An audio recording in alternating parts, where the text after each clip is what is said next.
யார் முதலமைச்சர் அப்படின்னு பார்க்க போறோம். இப்ப போட்டி முடிவுகளை யார் அறிவிக்க போறது? மணிமாலா. அது மொத்த வாக்குகள் 38, 24 ஓட்டு பெற்றிருக்காங்க. யாருன்னு சொல்லலாமா?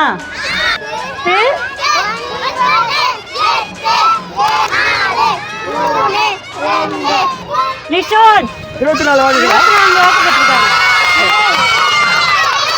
சரி, சாய் ஹரிஸ் வந்து 14 வாக்கு பெற்றிருக்காங்க. 2வது இடத்துல இருக்காங்க. சரி, அருமை. இப்போ வந்துட்டு அவங்க 2 பேரும் நெருங்கிய நண்பர்கள் தான். முதலமைச்சர் அவர் ஆகிட்டோன்னு நீங்க ஒதுங்கி இருக்க கூடாது. அவருக்கு முழுக்க உதவியா இருந்து என்ன செய்யணும்?